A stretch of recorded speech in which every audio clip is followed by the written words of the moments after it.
வணக்கம் நண்பர்களே, முக்கிய செய்திகளை இந்த பதிவில் பார்க்க போகிறோம். இன்றைக்கி திருச்சியில் என்டிஏ பொதுக்கூட்டம் நடக்குது. ஒரு 10 நாளைக்கு முன்னாடி பியூஷ் கோயல் ஒரு அப்டேட் கொடுத்துருந்தாரு.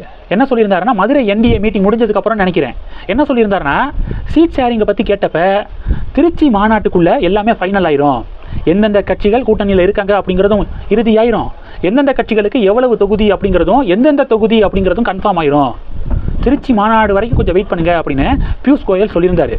இன்றைக்கி தான் திருச்சி என்டிஏ மீட்டிங்கு பொதுக்கூட்டம். ஆனால் இப்போ வரைக்கும் சீட் ஷேரிங்கு கன்ஃபார்ம் ஆகலையே.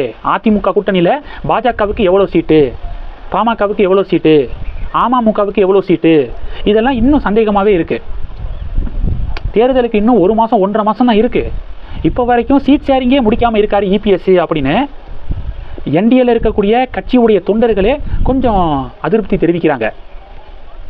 டக்குன்னு சீட் ஷேரிங்கை முடித்து வேட்பாளர்களை அறிவித்து பிரச்சாரத்தில் இந்நேரம் ஈடுபட்டிருக்க வேண்டாமா அப்படிங்கிற கேள்விகளும் என்டிஏலேருந்து உருவாகுது.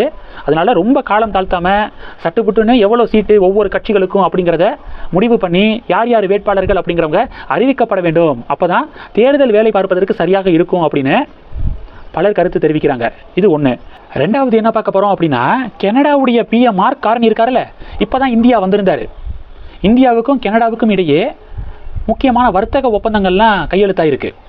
மார்க் கார்னி இந்த நெருக்கடியான காலகட்டத்தில் இந்தியாவுக்கு உதவ தயார் அப்படின்னு சொல்லிட்டு அறிவிச்சிருக்காரு. ஏன்னா இந்த எல்பிஜி சிலிண்டர் தட்டுப்பாடு இஷ்யூ இருக்குல்ல, இந்தியாவுக்கு எவ்வளவு எல்பிஜி சிலிண்டர் தேவையோ அதை வழங்க தயாராக இருக்கும். ஹார்மோஸ் நீரிணை தானே பிரச்சனை.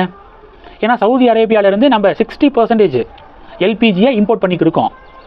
கரெக்டாக அதே இடத்துல ஹார்மோஸ் நீரிணை அதன் வழியாக தான் நம்ம இம்போர்ட் பண்ணுறோம். அங்கே ப்ராப்ளமாக இருக்கிறதுனால இம்போர்ட் பண்ணுறதுல சிரமம் இருக்குது.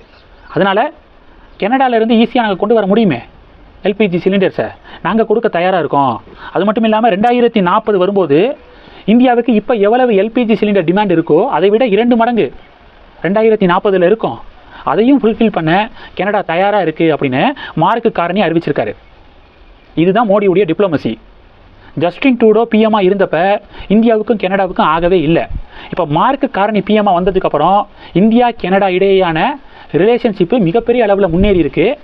சமீபத்தில் இந்தியா வந்திருந்த மார்க் கார்னிக்கு மோடி மிக உற்சாகமான வரவேற்பு வழங்கினார், மிக முக்கியமான வரவேற்பு வழங்கினார். அதன் காரணமாக இப்போ இந்தியாவுக்கு ஒரு இஷ்யூ வரக்கூடிய நேரத்தில் கனடா உதவ முன் வரோம் அப்படின்னு சொல்லிட்டு அறிவிச்சிருக்காங்க. இதுதான் மோடியுடைய டிப்ளமசிக்கு கிடைத்த வெற்றி. இது 2. மூணாவது என்ன பார்க்க போகிறோன்னா, நவோதயா பள்ளிகளை தமிழகத்தில் அமைக்க அனுமதி வழங்கணும் அப்படின்னு சுப்ரீம் கோர்ட்டில் கேஸ் போடப்பட்டிருக்கு. இந்த வழக்கில் தமிழக அரசாங்கம் பிரமாண பத்திரம் தாக்கல் பண்ணியிருக்காங்க. என்னன்னா, நவோதயா பள்ளிகளை அனுமதிக்க முடியாது தமிழகத்தில். ஏன்னா நவோதயா பள்ளிகள் இருமொழி கொள்கைக்கு எதிராக இருக்கிறதுனால தமிழகத்தில் அலோவ் பண்ண முடியாது. நவோதயா பள்ளிகள் இல்லாமலேயே தமிழ்நாட்டுடைய கல்வி சிறப்பாக இருக்குது. தமிழக பள்ளிகளில் படித்த ஸ்டூடெண்ட்ஸு 2024-25 இந்த வருடங்களில் 1340 மாணவர்கள், அரசு பள்ளிகளில் படித்த மாணவர்கள் இந்திய கல்வி நிறுவனங்களில் சேர்ந்துள்ளனர், அகில இந்திய கல்வி நிறுவனங்களில் சேர்ந்திருக்காங்க. அதனால் தமிழகத்துடைய எஜுகேஷன் குவாலிட்டியாக தான் இருக்குது, நவோதயா பள்ளிகள் தேவையில்லை அப்படின்னு சுப்ரீம் கோர்ட்டில் திமுக அரசாங்கம் பிரமாண பத்திரம் தாக்கல் பண்ணியிருக்காங்க.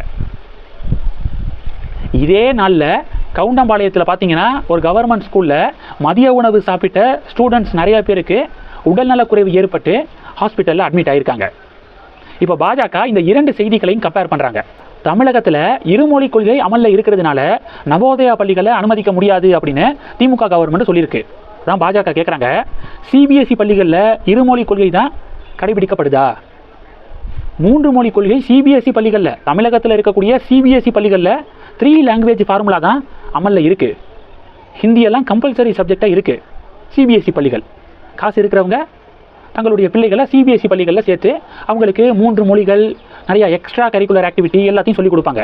ஆனால் வசதி குறைவான நடுத்தர குடும்பத்தினர், ஏழை வீட்டு குடும்பத்தினர் தங்களுடைய பிள்ளைகளை கவர்மெண்ட் ஸ்கூலில் சேர்க்குறாங்க. அங்கே ஆப்பர்ச்சுனிட்டியை உருவாக்கி கொடுக்கணும், வாய்ப்புகளை உருவாக்கி தரணும். ஆனால் சென்ட்ரல் கவர்மெண்ட் கொடுக்கக்கூடிய வாய்ப்புகளை எதுக்காக தட்டி பறிக்க பார்க்குறாங்க ஸ்டேட் கவர்மெண்ட்டு? விருப்பமான மொழியை கற்றுக்கட்டும் அப்படிங்கிறது தானே சென்ட்ரல் கவர்மெண்ட்டுடைய new education policy, national education policy. கம்பல்சரியாக இந்த லாங்குவேஜ் தான் படிக்கணும் அப்படின்னு சென்ட்ரல் கவர்மெண்ட் சொல்லலையே, பிறகு எதற்காக இந்த நாடகம் அப்படின்னு பாஜக சொல்கிறாங்க.